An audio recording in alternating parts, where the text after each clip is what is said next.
جی وہ جو جین بنایا ٹیکنالوجی بیٹی ٹیکنالوجی وہ سمجھتے یو ایس سے بنی لیکن اڈاپٹ کس نے کی آسٹریلیا 60 منفی ایکڑ پیداوار ہے 1962 میں ان کے 25 منفی ایکڑ پیداوار تھی اب وہ گریجولی انکریز کیے اب for the last couple of years ان کی اسٹیگننٹ ہے وہ پورے ورلڈ میں اسٹیگننٹ ہے ایک بات میں بتا دوں کاٹن کی جیل پورے ورلڈ میں اسٹیگننٹ ہے for the last couple of years 2015 کے بعد جو ہے نا وہ کوئی بوم نہیں آ رہا جو آپ کریں لیکن ہماری جیل نیچے جائے اسٹیگننٹ کے ہم بھی اسٹیگننٹ ہیں 20 من کا لیکن ہم تو ڈاؤن جا رہے ہیں. So these are some of the things, factors which we need to be focused.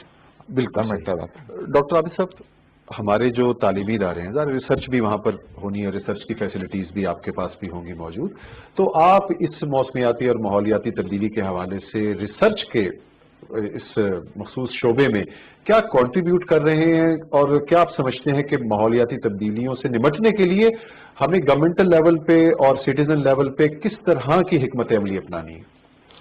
جی شکریہ. یونیورسٹیاں جو ہیں اب اگر پنجاب میں بات کریں تو 3 زرعی یونیورسٹیاں ہیں جی ایک پنڈی میں ہے ایک فیصل آباد میں اور ایک ادھر ملتان میں بنی ہے. ہماری یونیورسٹی کو بنے ابھی 4 سال ہوئے ہیں.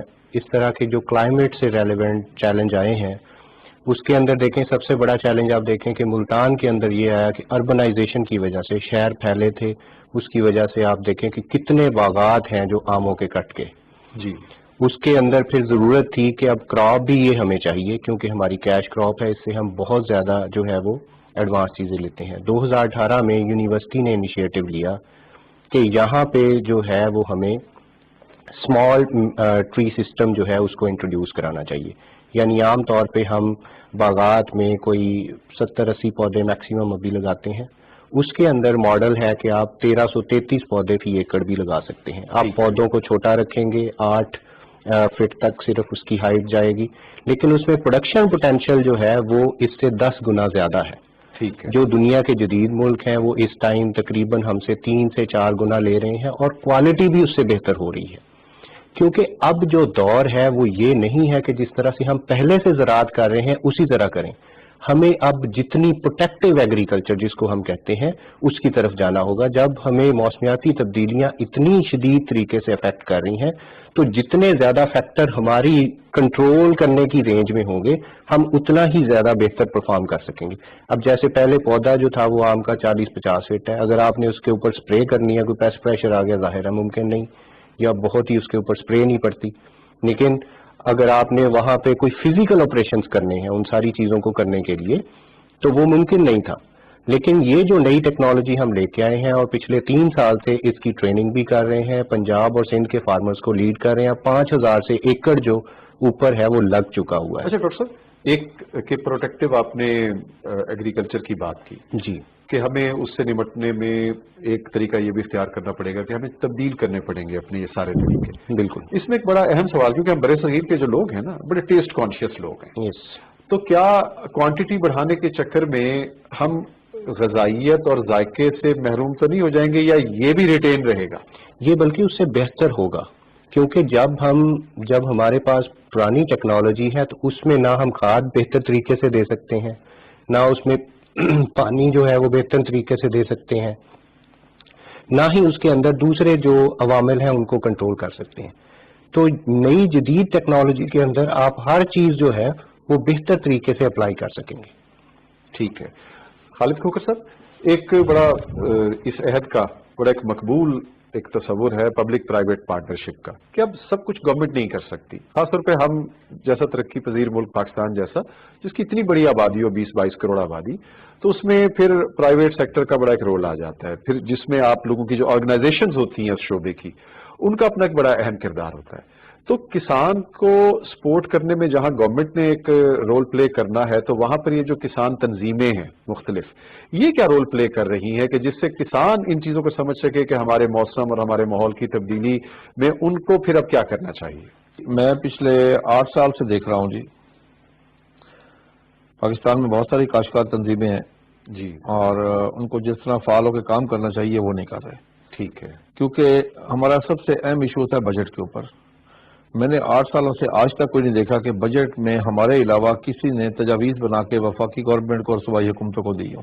ٹھیک ہے. کیونکہ اصل چیز تو بجٹ ہے جی. ہاں جی اگر بجٹ میں ایلوکیشن ہوگی تو ہوگی، ورنہ پورا سال شور بچاتے رہے کچھ بھی نہیں ہو سکتا. جی. ہر چیز طے ہونی ہے بجٹ میں، کوئی سبسڈی ملنی ہے، کوئی بجلی کا ریٹ طے ہونا ہے، سارا کچھ وہ بجٹ میں ہے. لیکن بجٹ میں نے ریٹرن پیپر اس وقت تک کسی تنظیم کی طرف سے میں نے نہیں دیکھا. میں آج آپ کے پلیٹ فارم سے ان سب کو ریکویسٹ کرتا ہوں کہ آئیں مل کے جب بجٹ آنے لگے تو آپ اپنی تجاویز بنا کے حکومت کو دیں، صوبائی حکومتوں کو بھی دیں اور وفاقی حکومتوں کو بھی دینی چاہیے. کیونکہ ان کے پاس ہماری تجاویز جائیں گی تو ان کے وہ دیکھیں گے، ہمارے مسائل دیکھیں گے، ہمارے ایشوز دیکھیں گے، ان کو پتہ چلے گا ہماری کاسٹ آف پروڈکشن کیا ہے. کیونکہ اس وقت ہماری کاسٹ آف پروڈکشن جو ہے ریجن میں ہماری کاسٹ آف پروڈکشن بہت زیادہ ہے. حکومت کو اس طرف توجہ دینی چاہیے، کیونکہ کاشتکار کے پاس اگر لیول پلینگ فیلڈ نہیں ہوگا تو کاشتکار کامیاب نہیں ہو سکتا. پھر ایک چیز کپاس میں جو بربادی کا سبب بنا ہے وہ یہ ہے، کچھ چیزیں اور بھی ہیں اس میں ریسرچ کے علاوہ. یہ نہیں کہ ہمارے سائنسدانوں نے کام نہیں کیا، ہمارے سائنسدانوں نے بہت کام کیا، میں ایکنالج کرتا ہوں. صحیح. لیکن ہم نے اپنے ریسرچ اداروں کو سپورٹ نہیں کیا. ٹھیک ہے. اچھا ڈاکٹر صاحب، یہ بھی بات ہو رہی ہے کہ ہمارے ریسرچ اداروں کو سپورٹ نہیں ملتی. آپ کیونکہ ریسرچ سے بڑے عرصے سے وابستہ ہیں، تو اس ریسرچ کے اس لیول پر نہ جانے کا، سپورٹ نہ ملنے کا ہمارے کسان کے اوپر بڑا اثر پڑ رہا ہے. وہ بار بار ہم ایک کمپیریزن کر رہے ہیں کہ انڈین فارمر کا اور ہمارے فارمر کا ایک کمپیریزن لاشعوری طور پر ہو رہا ہے کیونکہ ہمارا نیبرنگ کنٹری ہے. تو آپ اس ڈفرینس کو میٹیگیٹ کرنے کے لیے، اس کو کم کرنے کے لیے کیا سمجھتے ہیں کہ کیا ہونا چاہیے؟ یہ بات نہیں ہے کہ ہم ان کو کمپیریزن کریں یہ کریں. اچھا، کمپیریزن کرنے کے ساتھ ساتھ ڈاکٹر صاحب ایک چیز اور بھی، خالد صاحب ویسے ایک بڑا دلچسپ آج کل جو ایک ہم دیکھ رہے ہیں میڈیا پر کہ پورے انڈیا کا کسان پروٹیسٹ کرنے کے لیے سڑکوں پر ہے، یعنی باوجود اس کے کہ ان کو اتنی ساری فیسلٹیز حاصل ہیں، اور وہ انڈین پنجاب کا کسان بھی سڑکوں پر ہے، اور انڈیا کا کسان اس وقت اپنی حکومت کی پالیسیوں سے بری طرح نالاں اور تنگ ہے. صحیح بات یہ میں کہہ رہا ہوں. اچھا میں آپ کو یہ بتاؤں کیونکہ سارے ویورز سن رہے ہیں، ہم آسٹریلیا گئے، 5,000 کا وہ ایکڑ کا مالک تھا. ٹھیک ہے. تو ہم نے پوچھا بھائی تمہارا بیٹا، تمہارے بچے پوچھے کتنے بچے ہونے کہ میری ایک بیٹی ہے بیٹا ہے. ہم نے کہا کیا کرتے ہیں؟ جب میرا بیٹا انجینئر ہے، بچے کرتے تھے. وہ کہاں رہتے ہیں؟ برسبین میں رہتے ہیں. بھائی وہ جہاں نہیں رہتے. کہتے ہیں وہ تو آتے نہیں ہیں وہ. ٹھیک ہے. اور ہم نے کہا آپ سیٹسفائڈ ہیں اس سے؟ کہتے ہیں میں تو سیٹسفائڈ نہیں ہوں. 60 من پیداوار لے رہا ہے اور وہ کہتا ہے میں دنیا میں ایک بات آپ سمجھ لیں، کاٹن جو ہے، cotton is not an easy crop. Arizona کتنا اچھا تھا، وہاں کیوں کاٹن نکل گئی؟ کاٹن یہاں سے کہاں سے چلی تھی؟ کاٹن منڈی بہت دن سے چلی تھی، اب منڈی زمان تک پہنچ گئی ہے. سو یہ چیزیں جو ہے لانگ ٹرم جو ہے نا آپ کو اپروچ اپنانی چاہیے. اس وقت ریسرچ اداروں میں میں اسے سمجھتا ہوں کہ ریسرچ اداروں میں ہم نے جو حکومت بڑی سنجیدہ ہے، اس میں کوئی شک نہیں. عمران خان صاحب، ہمارے دوسرے جو منسٹر صاحب ہیں، فیڈرل منسٹر ہے، پروونشل منسٹر ہے، ہمارے سیکرٹری صاحب ہیں دونوں یہ ساؤتھ پنجاب جو وہاں لاہور میں بیٹھے ہیں، وہ کاٹن کے بارے میں بڑے ٹچی ہیں اور اوپر سے آ رہے کیونکہ آ رہا ہے. بالکل ٹھیک ہے. اس کا حل کیا ہے؟ نمبر 1 ہم نے کیا کیا ہے، جو ٹیمپریچر کا جو ہے نا جو تجارات، کیونکہ مین تھریٹ ہے ہماری شیڈنگ جو ہو رہی ہے اور پیسٹ بڑھ رہا ہے. 2 چیزیں، سپرے ہمارے زیادہ ہوتے ہیں، پیسٹ کے اوپر کنٹرول نہیں ہو رہا ہے. ہیٹ ٹالرنٹ ہم نے ورائٹیز بنا رہی ہیں.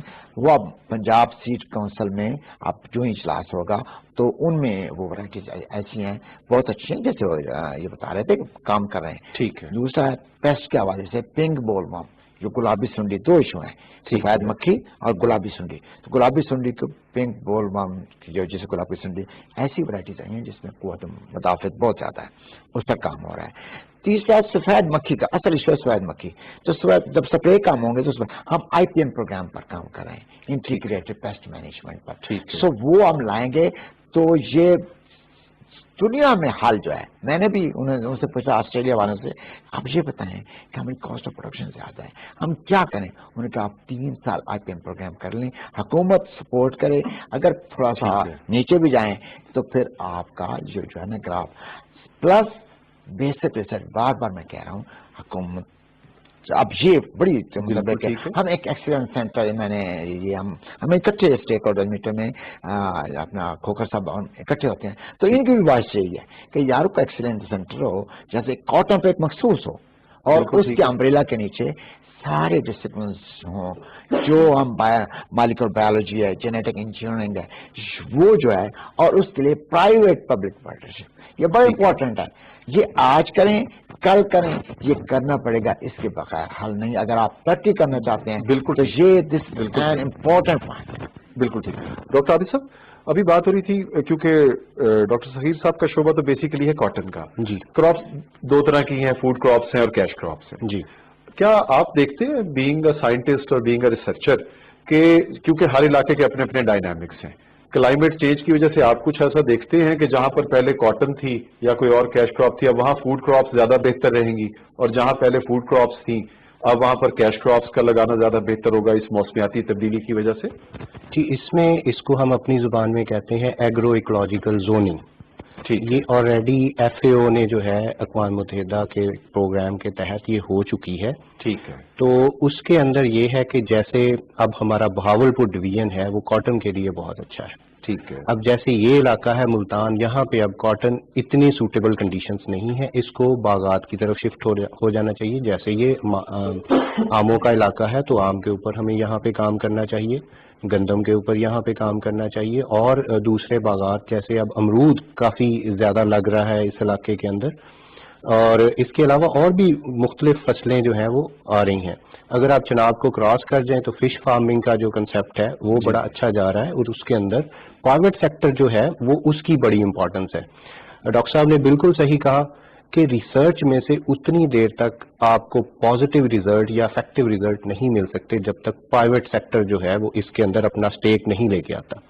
کیونکہ ریسرچ جب گورنمنٹ اداروں میں ہو رہی ہوتی ہے تو ظاہر ہے کہ وہ ایک اپنے لیول تک ہو رہی ہوتی ہے، اس کے اندر ہمیں پرابلم آتا ہے جا کے کمرشلائزیشن. ٹھیک ہے. کہ